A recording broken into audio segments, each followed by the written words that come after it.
Ketahuilah bahwasanya hari ini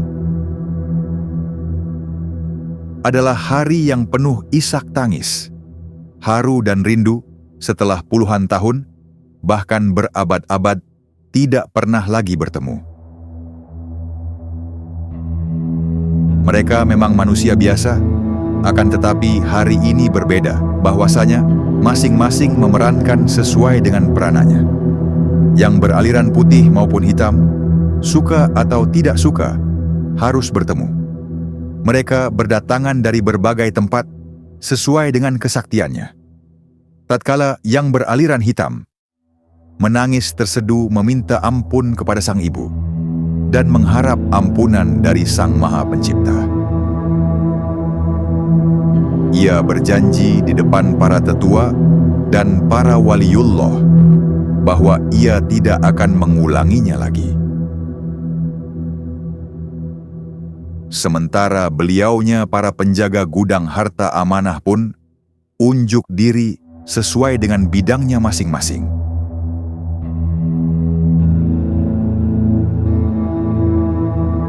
Salam sehat sejahtera. Kami haturkan, kali ini kami menyampaikan sepenggal bait tentang keprihatinan orang-orang pilihan. Keprihatinan atas keadaan dan situasi di Nusantara ini. Mereka orang-orang pilihan yang saat ini berada di suatu alam. Alam yang tidak kasat mata, namun sejatinya alam itu benar-benar ada. Alam kamuksuan atau alam dimensi lain. Di sanalah mereka tinggal dan sejatinya mereka di sana. Sampai saat ini masih memikirkan negeri ini. Di penghujung pertemuan itu, Paduka yang mulia, demikian mereka menyebutnya, hadir dengan suara lantang. Ia mengabarkan bahwa inilah saat yang paling dinantikan. Konon, ia tidak hanya diharapkan oleh bangsa Indonesia, tetapi juga manusia yang ada di planet ini. Ia menyesali bila melihat keadaan bangsa yang ia dulu pimpin kini menjadi bangsa yang kerdil dan bermental buruk. Yang ada di otak para pejabat negaranya hanyalah bagaimana merampok harta negara dan rakyat. Andaikan ia bisa membagikan harta amanah ini begitu saja, maka ia ingin membagikannya secara langsung kepada rakyat miskin, korban kerakusan penguasanya sendiri. Ia berpidato seperti layaknya ia masih menjadi seorang pemimpin revolusi ketika itu. Audinya kali ini berbeda. Mereka bukan rakyat biasa, tetapi para pemuka dan tokoh besar di zamannya masing-masing. Bung Karno duduk bersebelahan dengan Nyai Gunung Salak dan Kanjeng Ratu Pantai Selatan. Ketika itu, Nyai Sakti marah.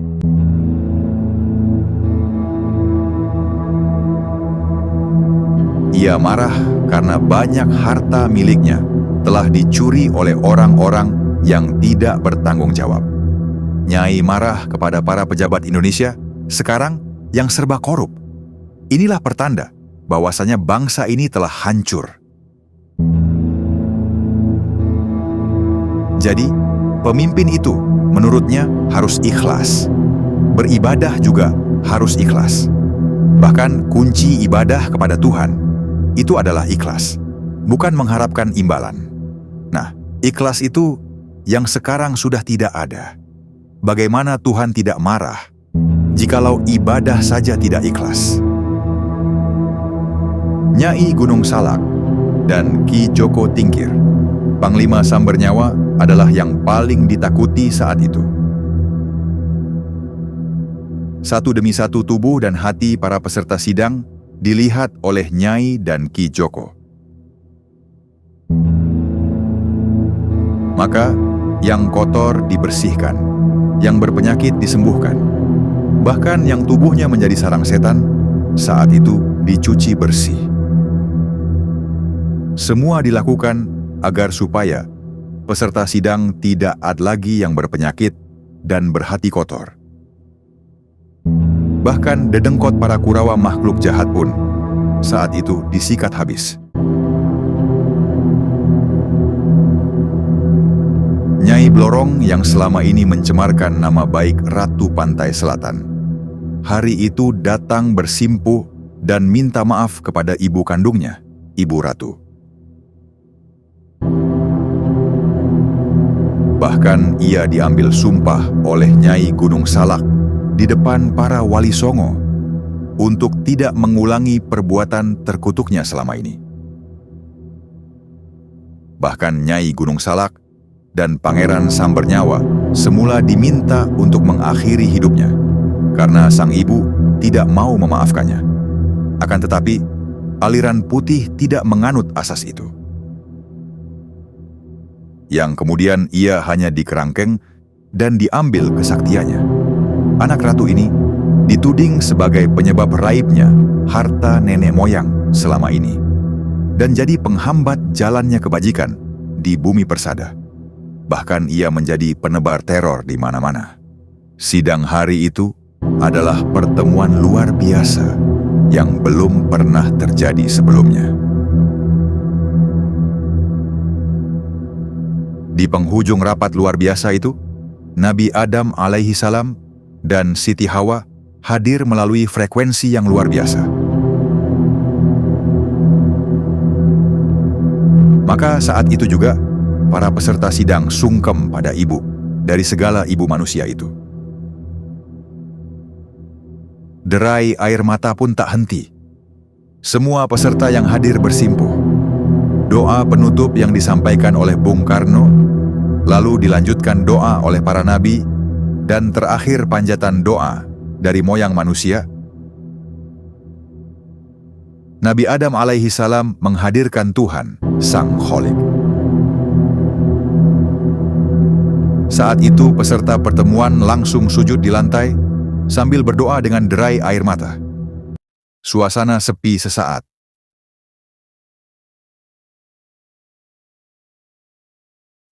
Inilah pertemuan yang kami istilahkan antara parodi dan realitas makna kehidupan manusia, yaitu sebuah konsepsi yang berdimensi antara satu alam dengan alam lainnya. Mereka adalah generasi manusia yang berbeda zaman, alam, waktu, dan frekuensi hidup. Akan tetapi saat itu dapat bertemu dan saling tegur, sapa, serta bertukar cerita dan kesaktian. Adalah sebuah konsepsi alam kuantum berdimensi, bahwa alam ghaib itu memang ada dan berhubungan dengan dunia realitas.